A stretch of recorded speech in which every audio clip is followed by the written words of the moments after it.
Ini berbeda dengan pemilu 2019, pada pemilu 2024 tidak akan ada debat khusus calon presiden maupun calon wakil presiden karena semuanya akan dihadirkan secara bersamaan.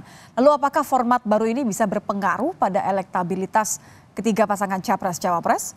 Kita akan bahas bersama Said Iman Ahmad, pengamat politik SMRC. Selamat malam Mas Said. Selamat malam. Mas Said, kalau kita bicara elektabilitas terlebih dahulu ya, ini sejauh mana Anda melihat format debat tanpa giliran khusus cawapres ya berpengaruh untuk elektoral pasangan capres-cawapres ini?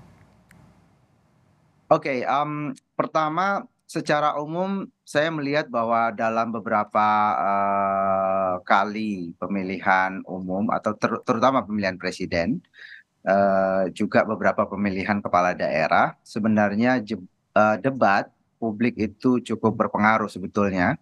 Apalagi kalau pasangan atau calon yang maju itu sangat kompetitif. Jadi di situ kemudian debat menjadi penting. Dalam studi yang kami lakukan misalnya sejak 2014, 2019 sampai sekarang, itu pada pemilu terutama pada pemilu 2014 itu ada hubungan yang cukup kentara ya antara mereka yang menonton debat lalu kemudian mempersepsi siapa pemenang berdebat dengan pilihan politik mereka dalam pemilihan presiden. Pada saat itu Pak Joko Widodo cenderung dianggap oleh publik yang menonton debat itu unggul di dalam perdebatan dengan calon presiden ketika itu Prabowo Subianto. Dan kita tahu hasilnya bahwa Joko Widodo kemudian memenangkan pemilihan umum. 2019 juga demikian di dalam debat-debat yang terjadi, baik menurut persepsi publik maupun kita bisa melihat ya secara objektif bahwa Pak Joko Widodo dalam setiap kali debat dengan Prabowo Subianto di dalam dua kali pemilihan presiden itu cenderung unggul di dalam debat-debat itu dan kemudian kita tahu bahwa dia memenangkan pertarungan.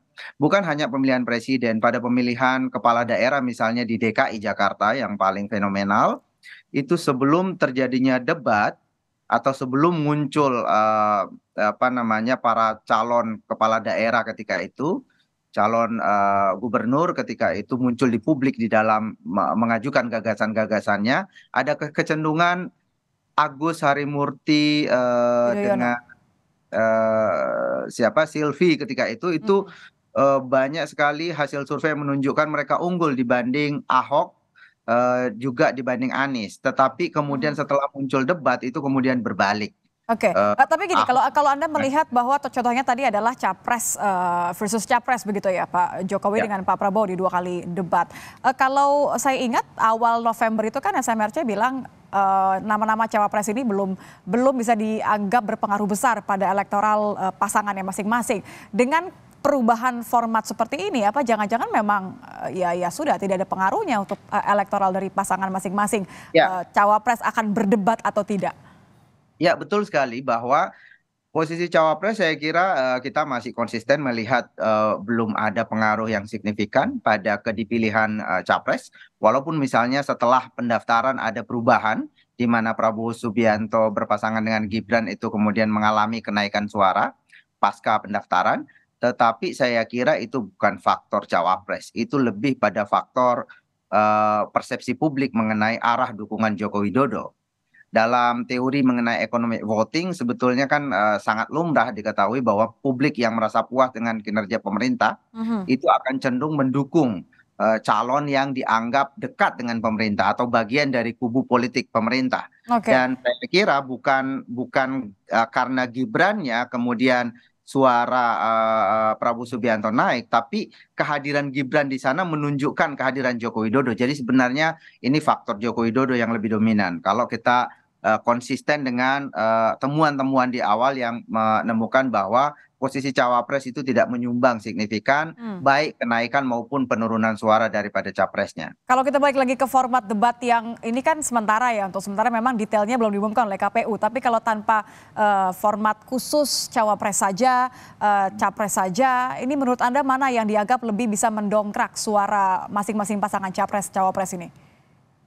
Saya kira itu tergantung ya, tergantung penampilan mereka. Kan bukan berarti bahwa format yang sekarang tidak kemudian memberi peluang bagi seorang cawapres untuk kemudian muncul juga di dalam apa namanya Adu gagasan ini ya. perdebatan itu, adu gagasan. Bahkan dalam ketika capres nanti muncul kan tetap ada cawapresnya yang mendampingi dan mereka tetap punya kesempatan untuk bersuara sebenarnya. Tetapi yang lebih penting saya kira adalah bukan soal format ya, tetapi gagasan yang dimunculkan itu sesedikit atau sebanyak pun ruang yang diberikan kepada mereka, tetapi apakah mereka menunjukkan satu gagasan, misalnya katakanlah karena sekarang ini publik approval rating terhadap pemerintah sangat tinggi, Mhm. apakah gagasan yang mereka kemukakan itu bisa meyakinkan publik bahwa mereka akan melanjutkan misalnya Hmm. keberhasilan-keberhasilan yang apa namanya diberikan oleh pemerintah saat ini. Oke, atau jangan-jangan karena masyarakat sudah melihat para pasangan capres cawapres ini juga kerap memaparkan visi misi mereka di ruang publik, bagaimana mereka melihat jangan-jangan sudah dianggap cukup begitu? Saya kira agak berbeda ya, karena selama ini kan saya menduga bahwa debat-debat tidak ada debat juga sejauh ini. Hanya pemaparan visi dan misi dan itu saya kira daya jangkaunya terbatas. Tetapi dalam debat yang resmi, kalau kita berkaca pada dua pemilu atau dua pilpres sebelumnya itu cukup banyak disaksikan oleh publik. Misalnya pada 2014 di debat kedua itu sekitar 56% publik Indonesia menonton dan mereka memberi penilaian di sana. Dan juga saya kira yang perlu diingat bahwa sekarang ini walaupun sudah mendekati pemilu, tetapi masih cukup banyak ya apa yang kita sebut sebagai swing voters Hmm. atau pemilih yang lemah gitu, yang masih sekarang sudah memilih tapi mungkin masih berubah. Masih sekitar 20 sampai 25% publik yang sudah punya pilihan presiden itu masih mungkin berubah.